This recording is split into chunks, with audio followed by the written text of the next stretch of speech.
Assalamualaikum warahmatullahi wabarakatuh. Hello everyone, kami dari kelompok 3 akan menjelaskan materi mengenai pemanasan global. So, langsung aja kita bahas. Pemanasan global, yang pertama kita akan membahas efek rumah kaca.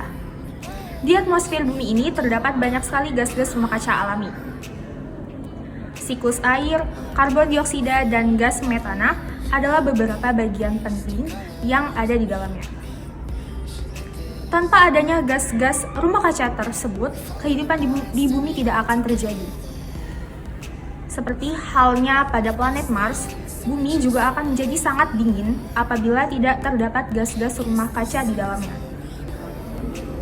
Sebaliknya, jika jumlah gas-gas rumah kaca terus bertambah di atmosfer, maka suhu bumi akan terus meningkat. Meskipun karbon dioksida, siklus air, dan gas-gas rumah kaca yang terdapat di atmosfer adalah transparan untuk radiasi cahaya matahari, namun gas-gas tersebut masih mampu menangkap dan menyerap radiasi cahaya yang memancar ke bumi dalam jumlah yang sangat banyak. Radiasi yang terserap sebagian juga akan direfleksikan kembali ke bumi. Pada keadaan normal, jumlah radiasi panas yang diserap dengan yang direfleksikan kembali sama. Saat ini, semakin tingginya polusi udara menyebabkan efek rumah kaca berubah. Efek rumah kaca adalah proses pemanasan alami yang terjadi ketika gas-gas rumah kaca di atmosfer bumi memerangkap radiasi panas dari bumi. Prosesnya yaitu ketika radiasi sinar matahari mengenai permukaan bumi, maka akan menyebabkan bumi menjadi panas.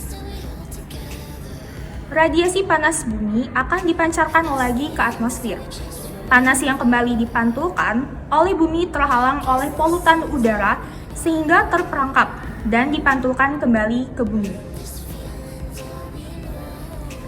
Proses ini akan menahan beberapa panas yang terperangkap kemudian menyebabkan suhu bumi meningkat.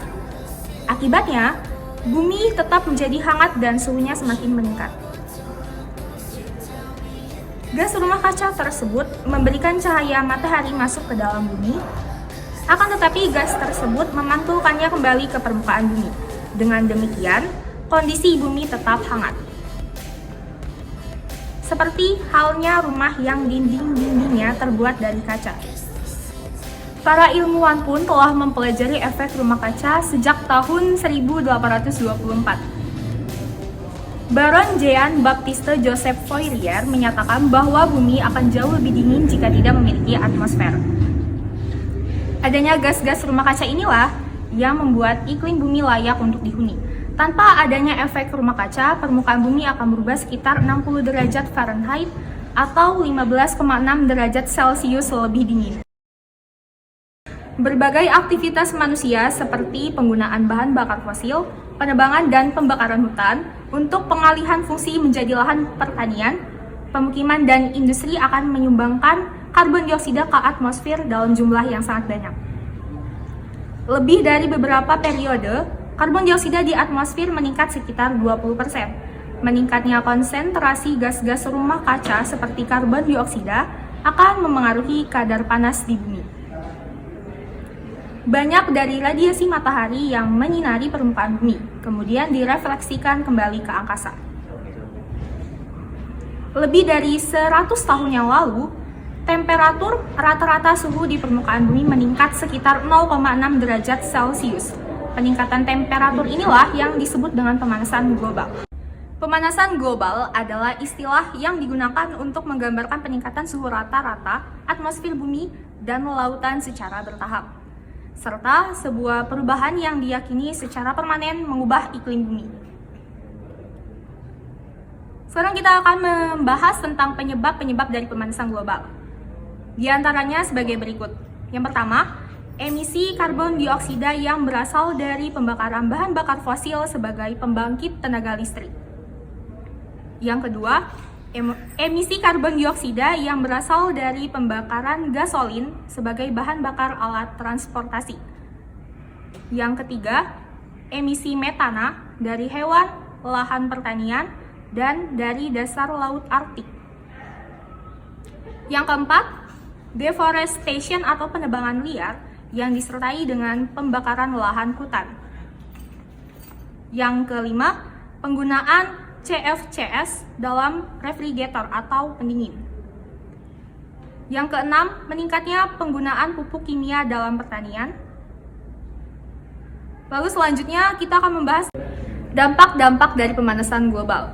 Konsekuensi dari perubahan gas rumah kaca di atmosfer sulit diprediksi, tetapi beberapa dampak yang telah tampak yaitu sebagai berikut. Yang pertama, temperatur bumi menjadi semakin tinggi. Di beberapa wilayah mungkin temperaturnya menjadi lebih tinggi dan wilayah lainnya mungkin tidak.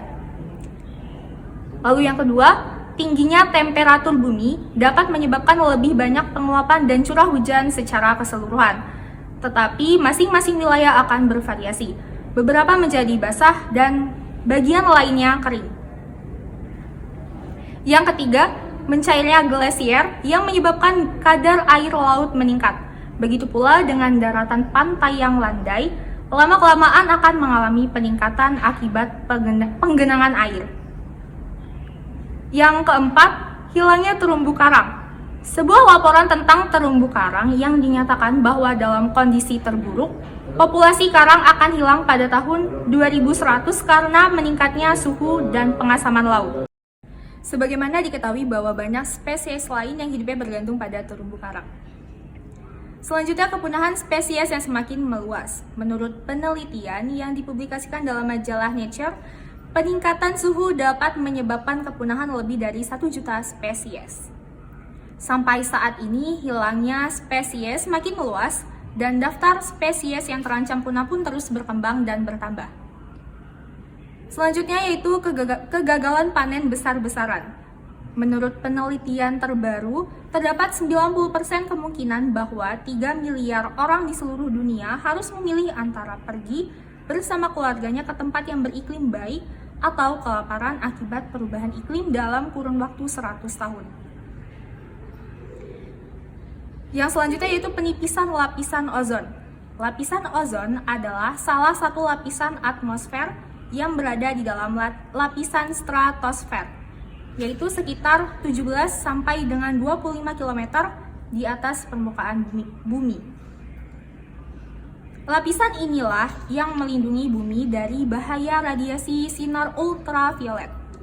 Berdasarkan pengamatan satelit, diketahui bahwa lapisan ozon secara berangsur-angsur mengalami penipisan sejak pertengahan tahun 1970. Usaha-usaha untuk menanggulangi peristiwa pemanasan global. Berikut beberapa usaha yang dapat dilakukan untuk menanggulangi pemanasan global. Di antaranya, yang pertama, menggunakan energi terbarukan dan mengurangi penggunaan batu bara, gasolin, kayu, dan bahan bakar organik lainnya. Yang kedua, meningkatkan efisiensi bahan bakar kendaraan. Yang ketiga, mengurangi deforestation atau penebangan liar. Yang keempat, mengurangi penggunaan produk-produk yang mengandung CFCs dengan menggunakan produk-produk yang ramah lingkungan. Yang kelima, mendukung dan turut serta pada kegiatan penghijauan.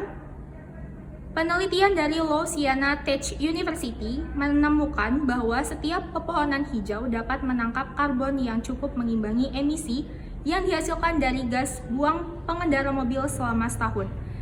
Cukup sekian dari kelompok kami akhiri. Wassalamualaikum warahmatullahi wabarakatuh.